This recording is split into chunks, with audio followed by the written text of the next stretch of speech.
ఇది దేవునికి నాకున్న సంఘర్షణ. మధ్యలో మీరెవరు రావద్దండి. ఇక్కడ కూర్చున్న మీలో కూడా చాలామంది అలాంటి సంఘర్షణ గుండి వెళుతుంటారు. ఎవరికి చెప్పుకోలేరు, ఎవరితో మాట్లాడలేరు.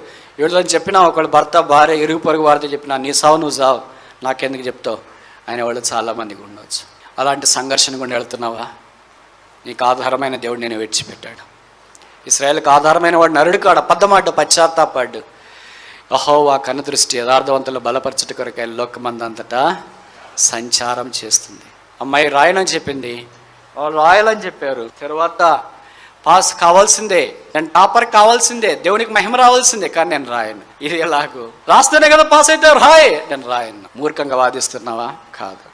ఇది నాకు దేవుడికున్న సంఘర్షణ. ఎందుకు నాకు ఇలాగైపోయింది? ఎందుకు భార్య చనిపోయింది? ఎందుకు భర్త చనిపోయింది? ఎందుకు పిల్లలు ఇలాగయ్యారు?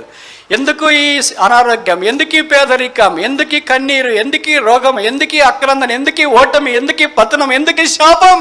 నీకు దేవుడికున్న భవిష్యత్ సంఘర్షణేమో. వేరే వారందరూ పాస్ అవుతున్నా నువ్వు ఫెయిల్ అవుతున్నావేమో. వేరే వాళ్ళంతా సెటిల్ అవుతున్నా నువ్వు సెటిల్ కాలేదేమో. వేరే వారంతా ఇబ్బందికరమైన పరిస్థితి గుండా లేరు, నువ్వు మాత్రం ఇబ్బందికరమైన పరిస్థితులు గుండా ఉన్నావేమో. కానీ నీ దేవుడు నిన్ను విడిచిపెట్టాడు. ఇప్పుడు అమ్మాయి ప్రార్థన చేస్తూ వచ్చింది. ఆ తర్వాత జరిగిన రాజకీయాలు నాకంటే మీకు బాగా తెలుసు. ఆంధ్రప్రదేశ్ చరిత్రలో అలాంటి రాజకీయాలు ఎప్పుడూ జరగవు, ఒకే ఒక్కసారి జరిగింది. అది బహుశా లేట్ 1980s 1987 ఆ ప్రాంతం అనుకుంటా. మన రాష్ట్రాన్ని ఎన్టీ రామారావు గారు ముఖ్యమంత్రి గుండి పరిపాలించేవాడు. తర్వాత జరిగింది ఏంటంటే ఆయన ప్రభుత్వం త్రోసివేయబడింది. నాదెండ్ల భాస్కర్ రావు ముఖ్యమంత్రి అయ్యాడు. ఒకే ఒక నెల ఉన్నాడు. ఆయన ఉన్న ఒక్క నెలలో మొట్టమొదటి ఆయన ముఖ్యమంత్రి అయిన వెంటనే చేసిన పనేమో తెలుసా? మీలో అప్పుడు పాతకాలం రాజకీయాలు తెలిసిన వాళ్ళకి పరిచయం ఉంటుంది. ఏ క్లాసులోనైతే 10వ తరగతిలో 1 మార్కులో ఫెయిల్ అయినారో వారికి 1 మార్కు గ్రేస్ మార్క్ కలపండి.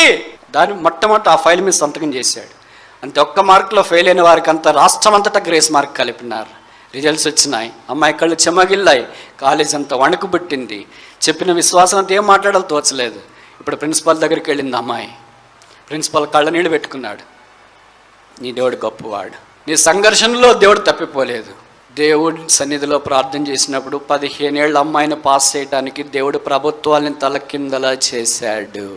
ఊహించండి, 15 ఏళ్ళ అమ్మాయి కొరకు రాష్ట్రాన్ని తలకిందలు చేసి ప్రభుత్వాన్ని మార్చడం దేవుడికి సాధ్యం.